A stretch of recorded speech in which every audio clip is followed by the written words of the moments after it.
Durant les dernières années de la Seconde Guerre mondiale, l'Allemagne nazie a injecté d'énormes ressources dans certains des programmes d'armement les plus ambitieux et les plus secrets que le monde ait jamais connus. Confronté à une pression sur tous les fronts, le régime s'est tourné de plus en plus vers des technologies expérimentales, des projets qui allaient bien au-delà de l'ingénierie conventionnelle. Certains étaient des machines de guerre massives conçues pour dominer la terre et le ciel. D'autres étaient des concepts radicaux qui semblaient plus proches de la science-fiction que de la science militaire. Pourtant, beaucoup de ces inventions n'étaient pas de simples idées théoriques. Il s'agissait de plans, de prototypes et, dans certains cas, de machines déjà en construction avant la fin de la guerre. Alors que les forces alliées progressaient à travers l'Europe, elles découvraient des laboratoires remplis d'appareils étranges, d'armes inachevées et de documents de recherche décrivant des technologies bien en avance sur leur temps. Bon nombre de ces projets furent immédiatement saisis. Des scientifiques furent capturés. Des dossiers furent classifiés. Et les technologies elles-mêmes furent discrètement absorbées dans des programmes de recherche secrets de l'après-guerre. Certaines de ces inventions allaient plus tard influencer l'ingénierie aérospatiale moderne, la fuséologie et les systèmes d'armes avancés. D'autres disparurent complètement, ne laissant derrière elles que des fragments de rapports et des spéculations sur ce qu'elles auraient pu devenir si la guerre avait duré plus longtemps. Ce soir, nous allons explorer 10 des technologies les plus controversées et mystérieuses liées à l'Allemagne nazie. Des machines et des armes qui, selon de nombreux historiens, auraient pu changer le cours de la guerre, et peut-être même l'avenir de la technologie elle-même. Certaines d'entre elles étaient réelles, d'autres restent vivement débattues, et quelques-unes étaient peut-être bien plus avancées que ce que le monde était prêt à comprendre. Voici 10 inventions nazies interdites qui auraient pu changer le monde. Top 1. Die Glock. Parmi les nombreuses technologies étranges que l'Allemagne nazie aurait développées pendant la Seconde Guerre mondiale, peu sont aussi mystérieuses ou controversées qu'un appareil connu sous le nom de Die Glock, ce qui se traduit par la cloche. Contrairement à de nombreux autres programmes d'armement de l'époque, Die Glock n'était pas une machine militaire conventionnelle. Ce n'était ni un char, ni un avion, ni un missile. Au lieu de cela, il était décrit comme un grand dispositif en forme de cloche, fait de métal lourd et entouré d'un système complexe de câbles, d'isolateurs en céramique et d'équipements électriques puissants. Selon des rapports apparus des décennies après la guerre, l'appareil mesurait environ 3 à 4 mètres de haut et était conservé à l'intérieur d'une installation souterraine lourdement renforcée en Pologne occupée. À l'intérieur de la structure en forme de cloche se trouvaient 2 cylindres contrarotatifs, remplis d'une substance métallique mystérieuse connue sous le nom de Xerum 525. Une fois activés, ces cylindres tournaient à des vitesses extrêmement élevées, tandis que des courants électriques intenses étaient appliqués au système. Des témoins ont affirmé plus tard que l'appareil émettait une lueur violette et produisait un puissant champ électromagnétique qui affectait tout ce qui se trouvait à proximité. Des plantes auraient flétri. Des animaux exposés à l'appareil sont morts subitement. Et des sujets humains ont souffert de symptômes graves, notamment de nausées, de désorientation et de perte de mémoire. Certains récits suggéraient que la machine aurait pu être une expérience d'antigravité ou de technologie de propulsion avancée. D'autres pensaient qu'elle faisait partie d'un programme de recherche impliquant des champs d'énergie exotiques ou même des tentatives de manipulation de l'espace et du temps. Le but exact de l'appareil reste flou, en grande partie parce que la documentation officielle liée au projet n'a jamais été entièrement retrouvée.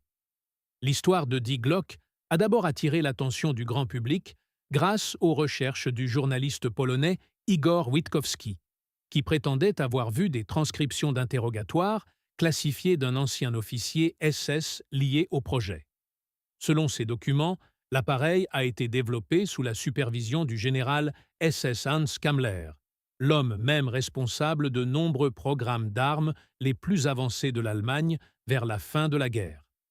Kammler supervisait plusieurs installations secrètes où des technologies expérimentales étaient testées loin des lignes de front.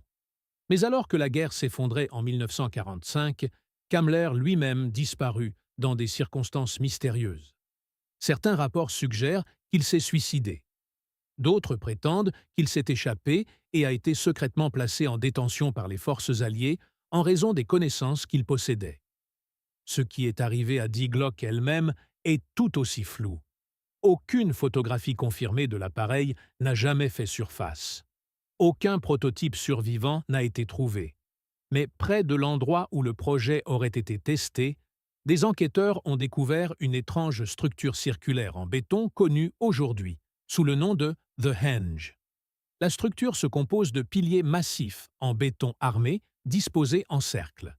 Certains chercheurs pensent qu'elle aurait pu faire partie d'un cadre de support utilisé pour stabiliser la cloche pendant les tests. D'autres pensent qu'elle servait un objectif totalement différent. Quoique Die Glocke ait véritablement été, elle reste l'une des légendes technologiques les plus mystérieuses associées à l'Allemagne nazie. Si l'appareil était réel, et si même une fraction des affirmations l'entourant sont exactes, cela suggère que certaines des expériences les plus radicales de la guerre étaient bien plus étranges que ce que les archives publiques ont jamais révélé. Top 2. Le disque volant Haunebü. Au cours des dernières années de la Seconde Guerre mondiale, des rumeurs ont commencé à circuler sur une classe inhabituelle d'avions expérimentaux, en cours de développement au sein de l'Allemagne nazie. Contrairement aux chasseurs et bombardiers conventionnels de l'époque, ces machines étaient décrites comme des engins volants circulaires. Ils devinrent connus sous le nom de disques volants Haunebü. Selon divers rapports d'après-guerre, le projet Haunebü faisait partie d'un programme de recherche aérospatiale secret visant à développer des avions hautement avancés, capables de vitesse et d'une maniabilité dépassant de loin les avions traditionnels.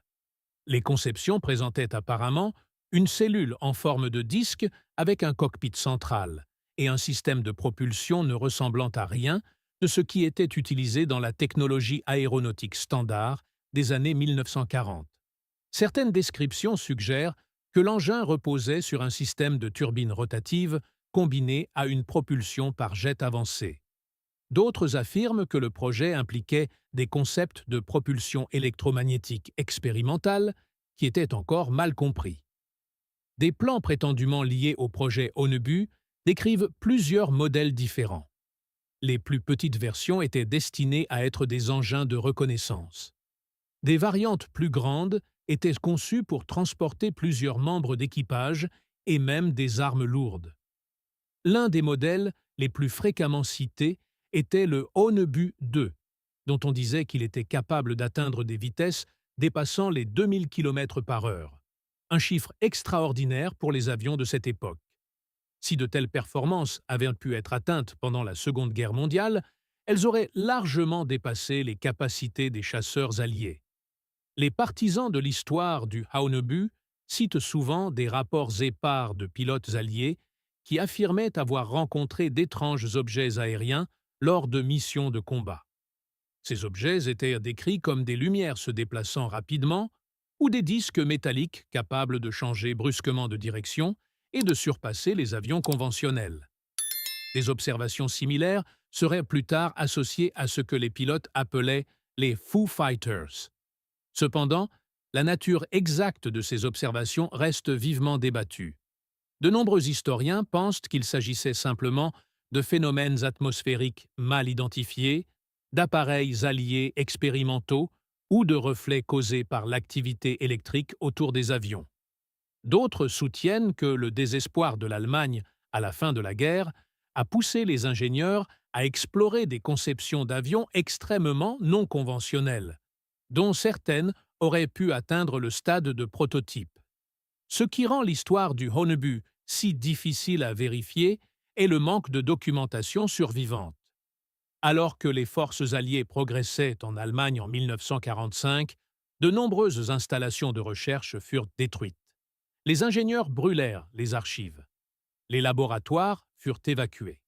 et de nombreux prototypes inachevés furent soit démantelés, soit délibérément détruits. Les scientifiques restants furent capturés et transférés plus tard dans des programmes de recherche aux États-Unis et en Union soviétique. Pour cette raison, certains chercheurs pensent que des éléments de ces conceptions d'avions expérimentaux ont pu influencer le développement aérospatial d'après-guerre. Mais sans plan vérifié ni prototype confirmé, les disques volants Onnebu restent l'une des affirmations les plus controversées et débattues liées à la technologie de l'ère nazie. Si le projet a véritablement existé sous la forme décrite par certaines sources, il représenterait l'une des premières tentatives de construire un type d'avion radicalement différent. Un concept qui, s'il avait été achevé, aurait pu changer l'avenir de l'aviation. Top 3. L'America Bomber. Durant les premières années de la Seconde Guerre mondiale, l'Allemagne a été confrontée à une limitation stratégique qui allait devenir de plus en plus importante à mesure que le conflit s'étendait. Contrairement aux États-Unis et à la Grande-Bretagne, l'Allemagne nazie ne possédait pas de bombardiers à long rayon d'action capables de frapper des cibles de l'autre côté de l'océan Atlantique. Mais dès 1942, les planificateurs militaires allemands commencèrent à explorer une solution ambitieuse à ce problème. Le concept devint connu sous le nom de programme America Bomber. L'objectif était simple, mais incroyablement stimulant. Concevoir un avion capable de voler de l'Europe jusqu'à la côte est des États-Unis, de livrer une charge utile lourde et de revenir à la base en toute sécurité. Une telle mission nécessiterait un bombardier doté d'un rayon d'action opérationnel de plus de 10 000 km, ce qu'aucun avion allemand existant ne pouvait atteindre.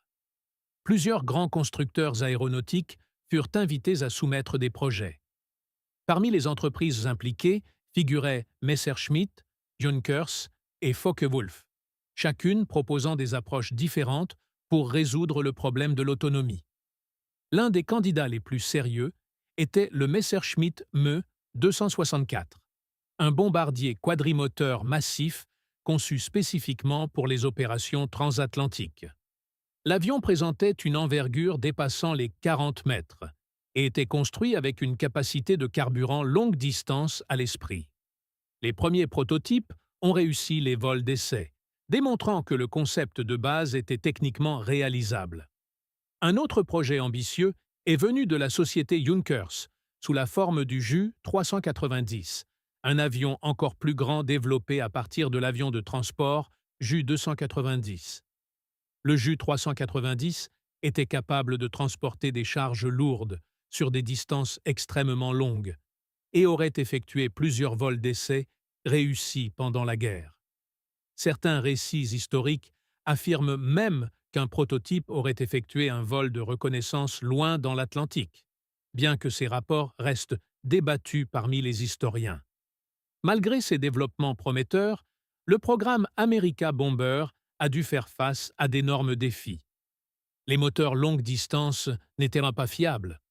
La consommation de carburant restait extrêmement élevée. Et la pression croissante sur les ressources industrielles de l'Allemagne signifiait que la priorité était donnée aux armes, ayant un impact plus immédiat sur le champ de bataille.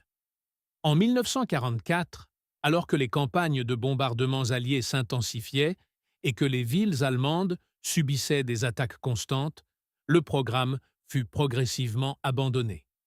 Les avions qui avaient été construits furent soit réaffectés à des missions de transport, soit détruits avant la fin de la guerre. Pourtant, le concept lui-même a laissé une impression durable. L'idée d'un bombardier capable de traverser les continents deviendrait plus tard une pierre angulaire de la stratégie militaire de la guerre froide. Des avions tels que le B-52 Stratofortress américain et les bombardiers soviétiques à long rayon d'action finiraient par remplir le même rôle stratégique que les ingénieurs allemands tentaient d'atteindre des décennies plus tôt. Bien que l'America Bomber ne soit jamais entré en service opérationnel, il a démontré à quel point l'Allemagne nazie était prête à pousser la technologie aéronautique à la recherche d'un avantage stratégique. Si le programme avait été achevé plus tôt dans la guerre, Il aurait pu introduire une dimension totalement nouvelle au conflit mondial. Top 4. Le Super Cannon V3. Alors que les fusées, comme le missile V2, reçoivent souvent le plus d'attention lorsqu'on parle des armes avancées de l'Allemagne nazie, un autre projet ambitieux était développé en même temps. Cette arme était connue sous le nom de Super Cannon V3. Contrairement à l'artillerie traditionnelle, le V3 était conçu comme un canon à chambres multiples, capable de tirer des projectiles sur des distances extrêmement longues. L'idée derrière l'arme était relativement simple, mais technologiquement complexe. Au lieu de compter sur une seule charge explosive pour lancer un obus, le V3 utilisait un long tube, bordé de plusieurs chambres latérales, contenant des charges propulsives supplémentaires. À mesure que le projectile descendait dans le tube, ces charges s'enflammaient séquentiellement, accélérant continuellement l'obus et lui permettant d'atteindre des vitesses bien plus élevées que l'artillerie conventionnelle. Le résultat était une arme capable de tirer des obus à plus de 160 km, bien au-delà de la portée de la plupart des systèmes d'artillerie de l'époque. La cible principale du projet V3 était Londres. Les ingénieurs allemands prévoyaient de construire d'énormes installations de lancement souterraines le long de la côte française, particulièrement près de la ville de Mimoyekes. De là, le supercanon pourrait théoriquement bombarder la capitale britannique en continu, sans avoir besoin d'avions ou de lanceurs mobiles. La construction de l'installation commença en 1943. Le site consistait en un énorme réseau de tunnels creusés profondément dans les collines de craie du nord de la France. À l'intérieur de ces tunnels, les ingénieurs installèrent de plusieurs tubes de V3 inclinés vers l'Angleterre. Chaque tube mesurait plus de 130 mètres de long, ce qui en faisait l'un des systèmes d'artillerie les plus longs jamais construits. S'il avait été pleinement opérationnel, le complexe était conçu pour tirer des centaines d'obus par jour. Mais le projet rencontra bientôt de sérieuses difficultés. L'arme nécessitait un timing extrêmement précis pour allumer chaque chambre propulsive en séquence parfaite. Même de légères erreurs de calcul pouvaient provoquer des défaillances de pression catastrophiques à l'intérieur du tube. De plus, le projet de construction massif attira l'attention des services de renseignement alliés. En 1944, des avions de reconnaissance britanniques découvrirent le site de Mimoyek et l'identifièrent comme une installation potentielle de superarmes. Peu après, la Royal Air Force lança une série de raids de bombardement intensifs contre le complexe. L'une des attaques les plus dévastatrices utilisa des bombes spécialisées Tall Boy, des armes massives conçues pour pénétrer profondément sous terre avant d'exploser. Ces bombes firent s'effondrer de larges sections du système de tunnels et endommagèrent gravement l'installation. Bien que des versions plus petites du V3 aient été déployées plus tard lors d'opérations limitées, le concept original du supercanon ne fut jamais achevé. Après la guerre, les enquêteurs alliés examinèrent les restes du complexe de Mimoyek et confirmèrent l'ampleur du projet. Le supercanon V3 reste l'un des systèmes d'artillerie les plus inhabituels jamais tentés.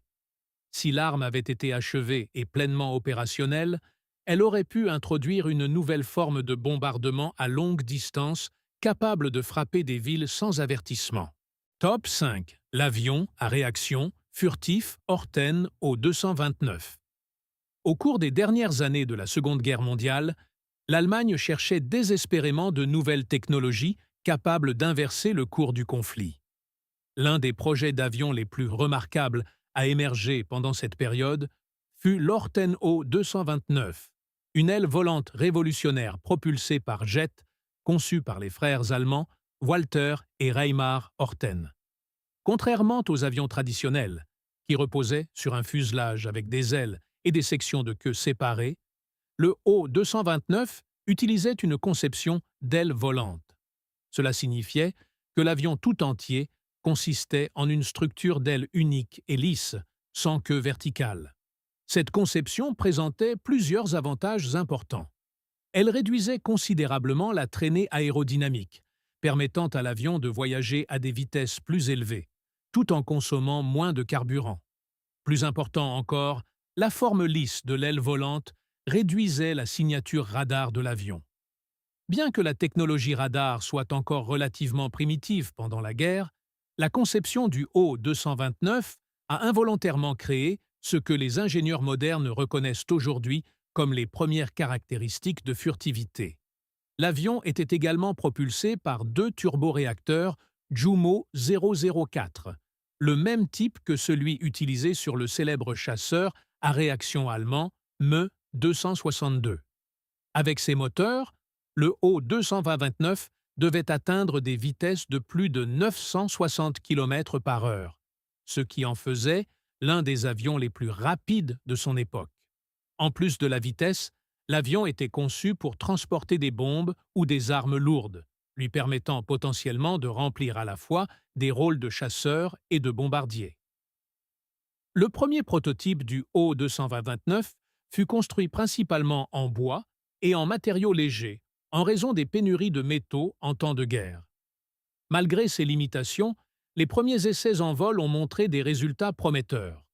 Les pilotes ont rapporté que l'avion se maniait avec fluidité et faisait preuve d'une vitesse et d'une maniabilité impressionnantes. Mais le projet a dû faire face à des défis importants. La fiabilité des moteurs à réaction restait un problème majeur. Les installations de production subissaient des attaques constantes de la part des raids de bombardement alliés. Et la capacité industrielle de l'Allemagne s'effondrait rapidement à l'approche des derniers mois de la guerre. Seuls quelques prototypes du O-229 furent achevés. Lorsque les forces alliées capturèrent les installations de recherche allemandes en 1945, elles découvrirent un prototype de O-229 presque terminé ainsi que plusieurs cellules partiellement achevées. L'avion fut expédié aux États-Unis pour un examen plus approfondi dans le cadre d'un vaste effort d'étude des développements technologiques allemands. Aujourd'hui, une cellule survivante de O-229 est conservée dans la collection du National Air and Space Museum de la Smithsonian Institution. Les études aérodynamiques modernes ont montré que la conception de l'avion possédait véritablement des caractéristiques capables de réduire la détection radar. À bien des égards, le O-229 peut être considéré comme un précurseur précoce des avions furtifs modernes tels que le bombardier B-2 Spirit. Bien qu'il ne soit jamais entré en combat, l'Orten O-229 a démontré à quel point certains projets aéronautiques allemands expérimentaux avaient progressé pendant la guerre. Si l'avion avait été produit en grand nombre et introduit plus tôt dans le conflit, il aurait pu représenter un bond en avant spectaculaire dans l'aviation militaire. Top 6, le canon solaire, arme à miroir orbital.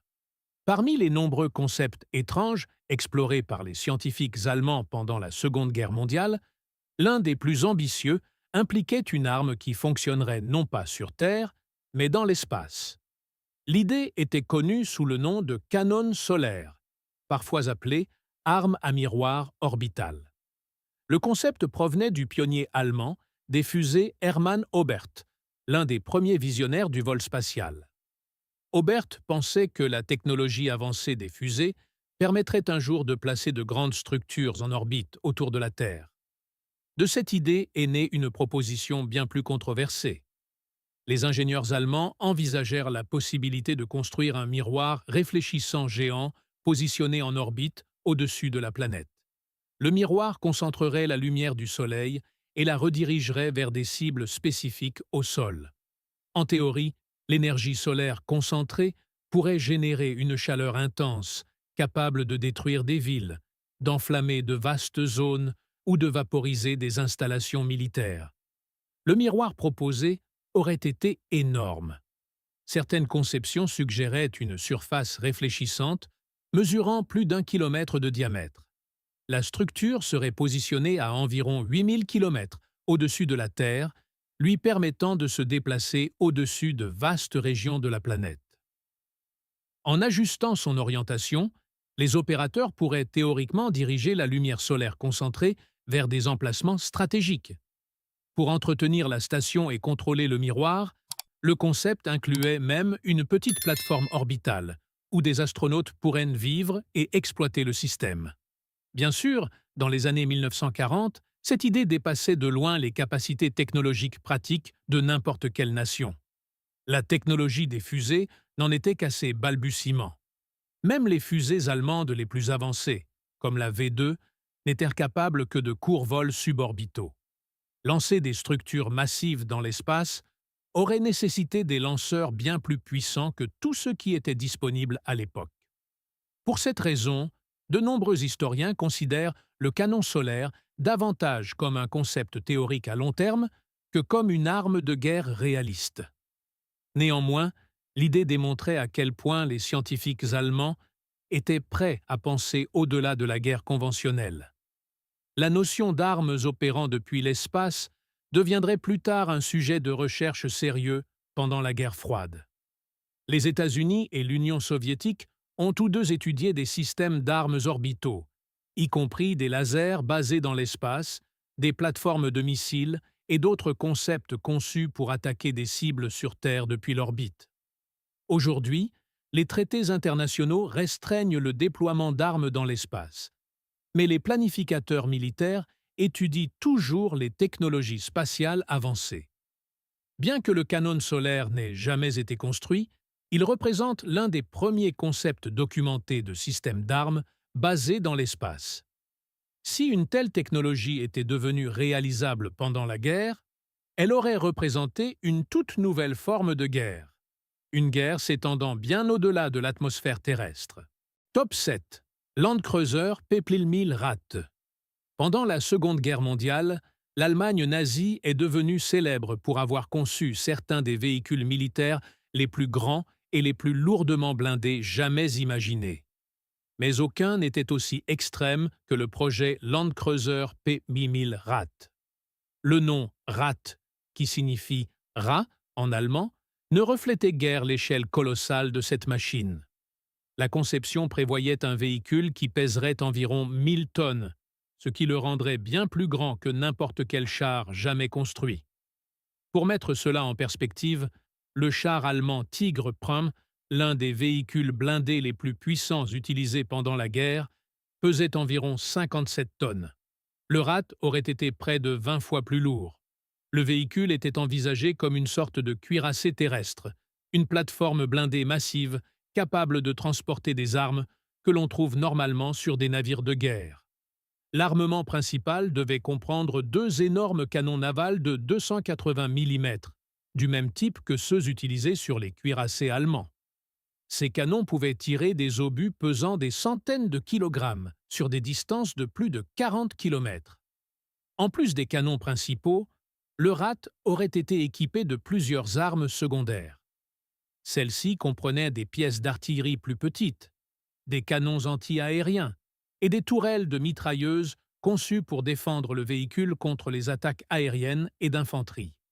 L'équipage requis pour faire fonctionner une telle machine aurait probablement compté plus de 20 soldats, chacun responsable de différents systèmes d'armes, de la navigation et des opérations mécaniques. Le système de propulsion du véhicule présentait l'un des plus grands défis d'ingénierie.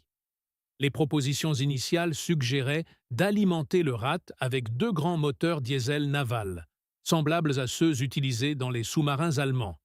Ces moteurs généreraient suffisamment de puissance pour déplacer le véhicule massif sur le terrain à une vitesse relativement lente. Cependant, le poids énorme de la machine soulevait de sérieuses inquiétudes. De nombreux ingénieurs pensaient que le Rat aurait des difficultés à traverser les ponts, à se déplacer sur des sols meubles ou même à circuler efficacement sur les routes. Sa taille même en ferait une cible extrêmement visible pour les avions ennemis. Malgré le concept spectaculaire, le projet n'a jamais dépassé le stade de la conception. Albert Speer, le ministre de l'Armement de l'Allemagne, aurait annulé le programme en 1943 après avoir examiné les plans. Speer pensait que les ressources nécessaires pour construire un tel véhicule seraient mieux utilisées pour des systèmes d'armes plus pratiques. Même si le Rat avait été construit, de nombreux historiens pensent qu'il aurait eu du mal à fonctionner efficacement dans des conditions de combat réelles. Pourtant, le projet reflète l'échelle extrême de certaines ambitions de l'ingénierie militaire nazie. L'idée d'un véhicule terrestre armé comme un cuirassé montre à quel point les concepteurs étaient prêts à repousser les limites de la taille et de la puissance de feu pendant la guerre. Bien que le RAT n'ait jamais quitté la planche à dessin, il reste l'un des concepts de véhicules blindés les plus extraordinaires jamais proposés. Top 8. Le bombardier spatial Silber-Vogel. Parmi les nombreux concepts aérospatiaux ambitieux proposés par les ingénieurs allemands au cours des années 1930 et 1940, l'un des plus futuristes était un projet connu sous le nom de Silbervogel, ce qui se traduit par oiseau d'argent. Contrairement aux bombardiers conventionnels, le Silbervogel était conçu comme un avion spatial suborbital, un véhicule capable de voyager à des vitesses extrêmement élevées en bordure de l'espace avant de redescendre vers la Terre. Le concept a été développé par l'ingénieur autrichien Eugen Sänger et la mathématicienne Irene Brett, qui exploraient la propulsion par fusée avancée et le vol à grande vitesse bien avant le début de l'ère spatiale moderne. Leur conception prévoyait un avion propulsé par fusée, lancé depuis un long système de rails au sol. Après l'allumage, les moteurs fusées accéléreraient le véhicule jusqu'à une vitesse phénoménale. Une fois en l'air, l'engin monterait vers les couches supérieures de l'atmosphère, atteignant des altitudes bien au-delà de celles atteintes par les avions traditionnels. But the most unusual part of the design was what happened next.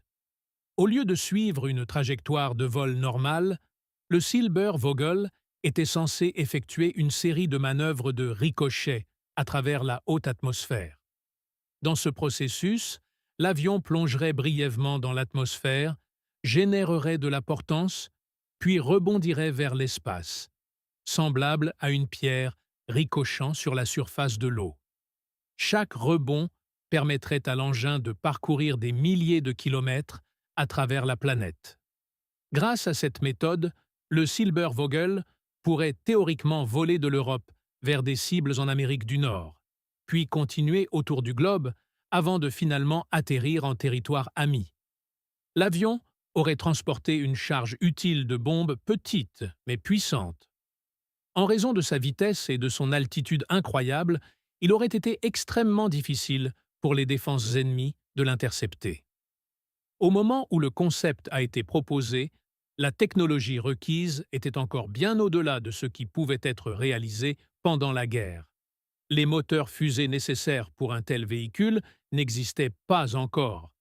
La chaleur extrême générée par la rentrée atmosphérique à grande vitesse aurait nécessité des matériaux thermo-résistants avancés qui n'avaient pas été développés.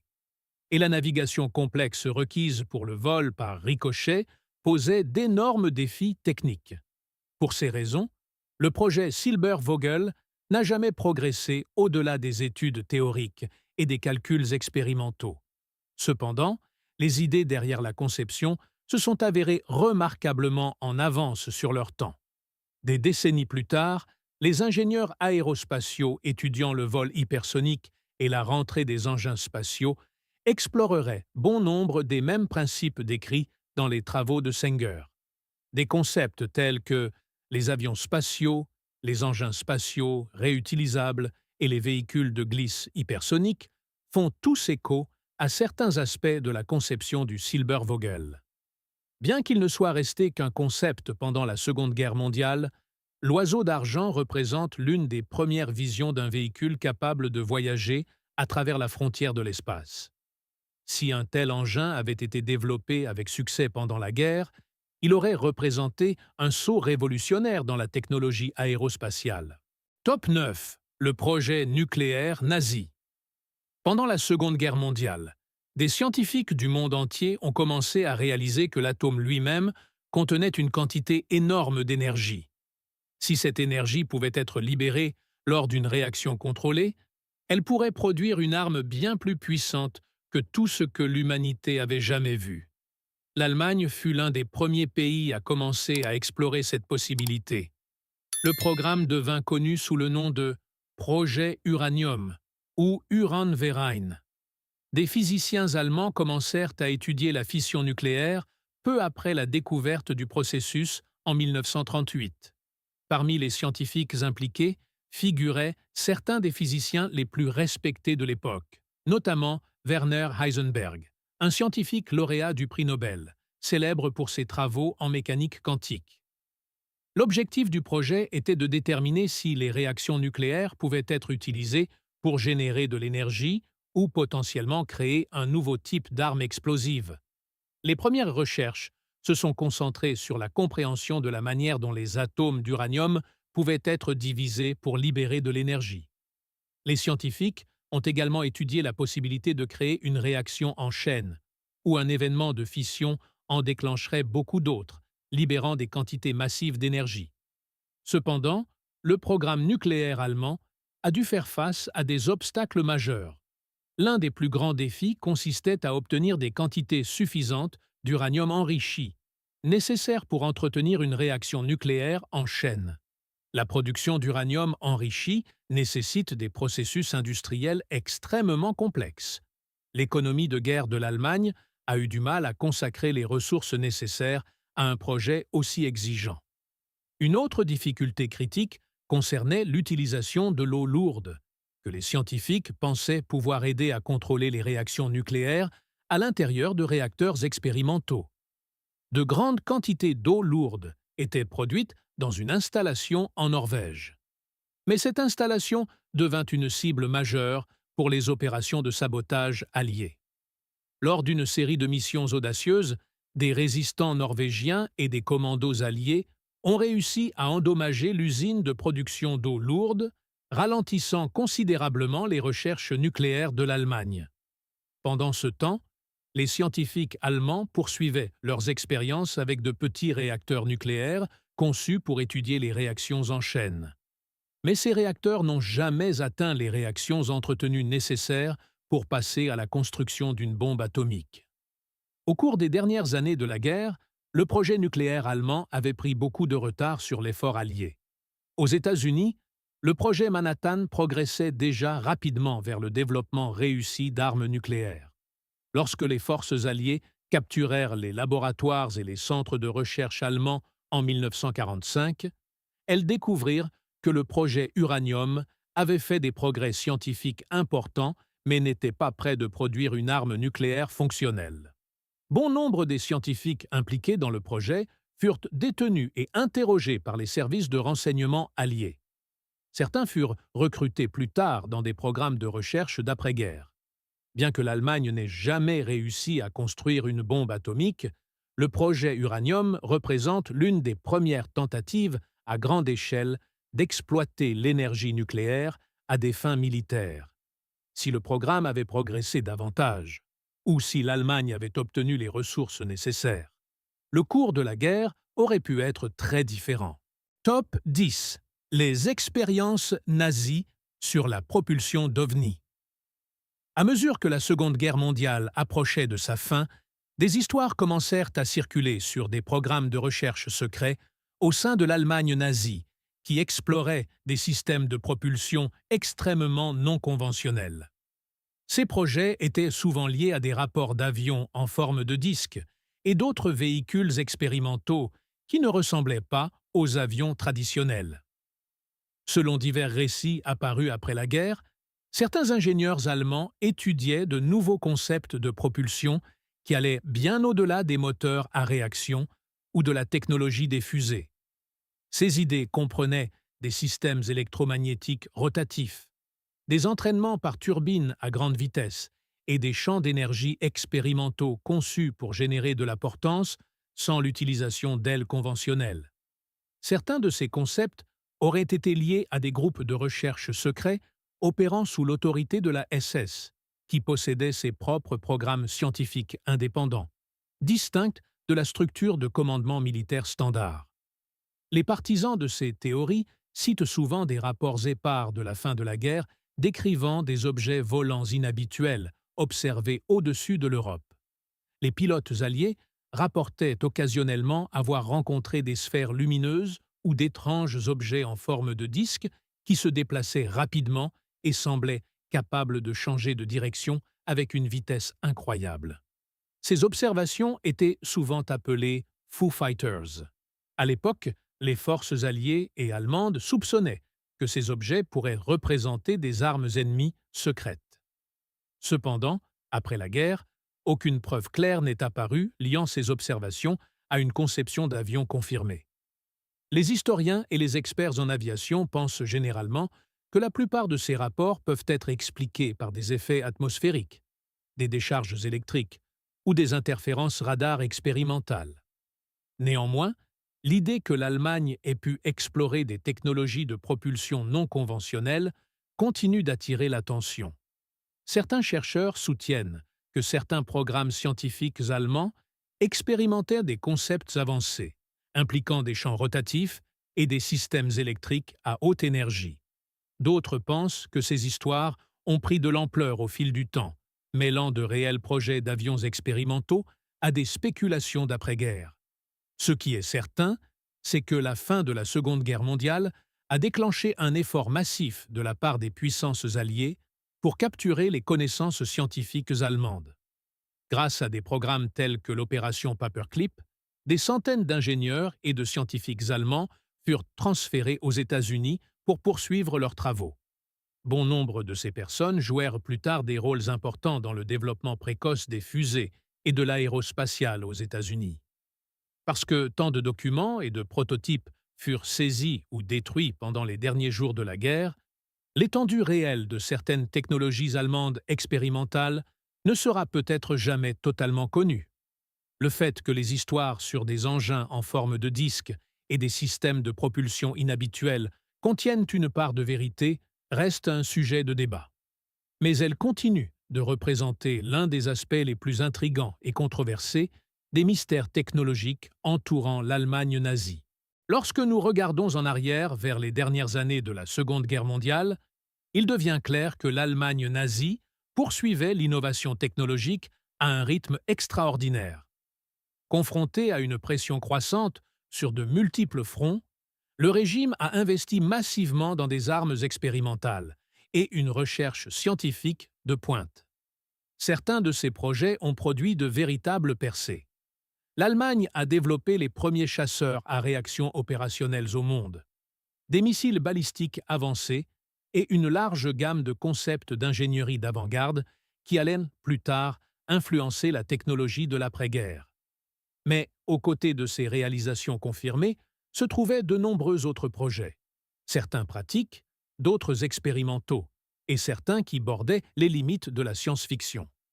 Des véhicules blindés massifs, comme le Landkreuzer Rat, aux concepts aérospatiaux ambitieux, comme le bombardier spatial Silbervogel, les ingénieurs allemands exploraient constamment des idées que repoussaient les limites de ce qui était techniquement possible à l'époque. D'autres projets, tels que le mystérieux Die Glocke, restent entourés de spéculations et de controverses, en raison du manque de documentation survivante. Alors que la guerre touchait à sa fin en 1945, bon nombre de ces programmes furent brutalement interrompus. Des usines furent détruites. Des installations de recherche furent abandonnées. Et d'innombrables documents furent soit perdus, soit délibérément détruits pour éviter qu'ils ne tombent entre les mains de l'ennemi. Dans le même temps, les forces alliées ont agi rapidement pour sécuriser les connaissances restantes. Par le biais d'opérations comme l'opération Paperclip, des scientifiques et ingénieurs allemands furent transportés aux États-Unis et dans d'autres pays alliés, où leur expertise a contribué au développement de fusées, de technologies aérospatiales et de projets d'ingénierie avancés pendant la guerre froide. À bien des égards, la compétition technologique de la Seconde Guerre mondiale a aidé à accélérer le progrès scientifique dans le monde entier. Certaines des idées explorées à cette époque finiraient par évoluer vers des innovations modernes dans l'aviation, l'exploration spatiale et les systèmes d'armes avancés. Pourtant, l'histoire complète de ces projets expérimentaux ne sera peut-être jamais totalement connue. Trop de dossiers ont été détruits, trop de prototypes ont disparu, et trop de programmes sont restés cachés derrière des couches de secrets de temps de guerre. Ce qui reste aujourd'hui est un mélange d'histoires confirmées, de technologies perdues et de questions sans réponse. Ensemble, ces histoires nous rappellent que même dans les moments les plus sombres de l'histoire, l'ambition scientifique a continué à repousser les frontières de ce que l'humanité croyait possible.